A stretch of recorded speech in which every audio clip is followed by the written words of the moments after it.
As the apostle introduces himself to the Romans, he is quite clear about who he is called to be: an apostle set apart for the gospel of God.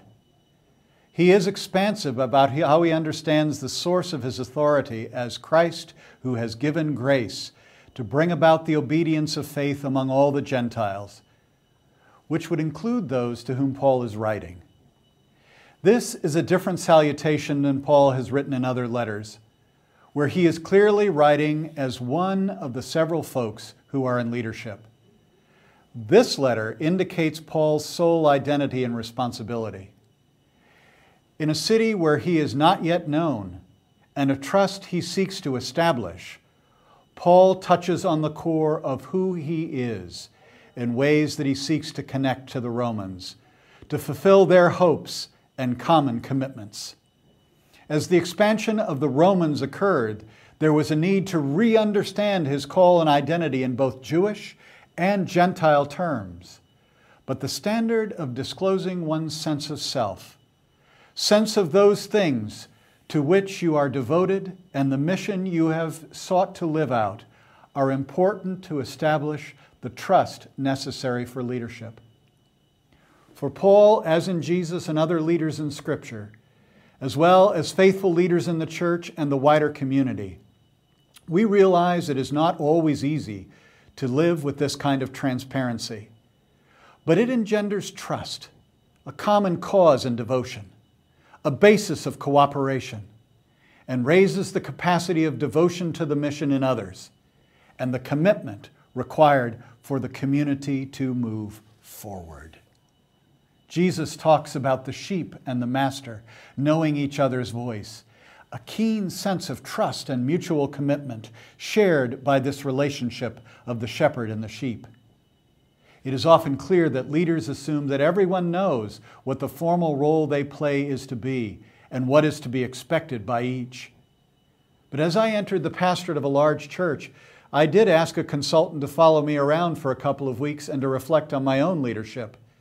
She was quite clear that it seemed that I knew what the staff and lay leadership expected of me and how I was going to lead and what they were to do in response. She said, "How will they know unless you are clear with them? You seem to think that all they need to do is like you and that will be enough. And they do like you well enough. But you know that won't last unless you're clear about who you are called to be before God, what you believe your mission is in this church, and what you understand their role to be. And that you have heard them. This is not simply what you will do to and with them, but also must exhibit that you have heard them, invite them to have conversation with you. It is a relationship. But if you don't tell them, there is nothing but mush and sentiment. And after you tell them, plenty of time for listening about their commitments and passions. What a change I experienced. What a way to form a coalition. What I really cared about was surfaced, and so were their passions, and that's where we came together. And I learned a little more about this from a discussion with a church sexton. In my book, Mentoring into Vocation, this story is one of the most favorite among my readers. You see, Byron had been retired for a decade or more when I arrived as pastor of the church. I noticed that he got to church every morning to open up for the daycare and closed up every evening. He was also early to open up for church and stayed until everyone was gone. He always entered the sanctuary late in the service and left right after the sermon.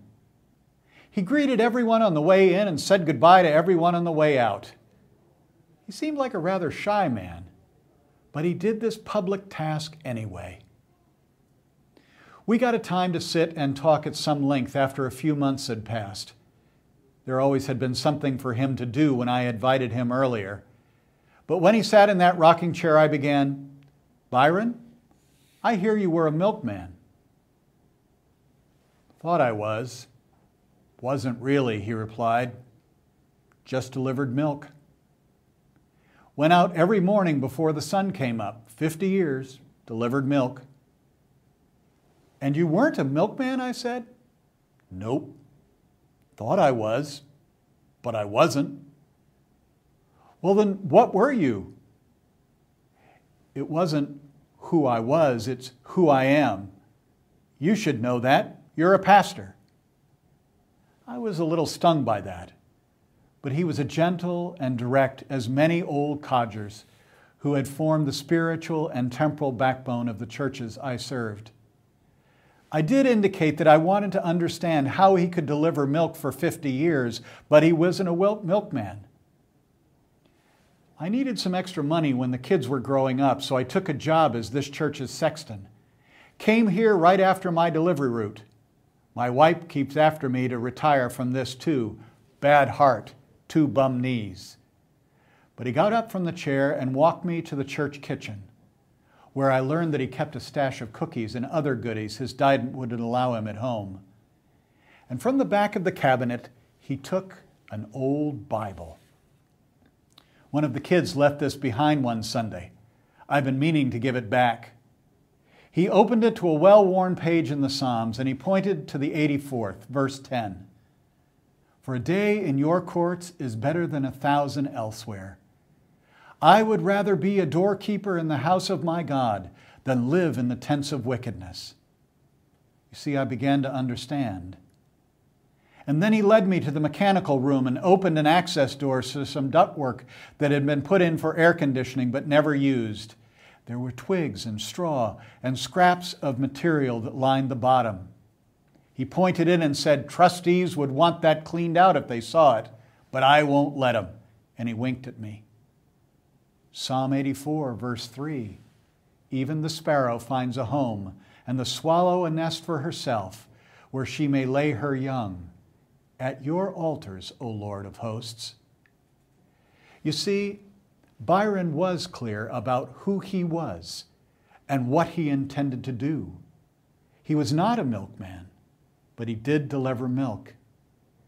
His calling had been illuminated in the reading of Psalm 84 when his back had begun to ache from picking up after Sunday school. He sat down in a chair and began to thumb through and read where his eye landed. He was not a milkman. He was a doorkeeper in the house of the Lord. And when he read the verse, he was clear who he was and what his life was supposed to be devoted to. It shaped his days. It shaped those of us who knew him.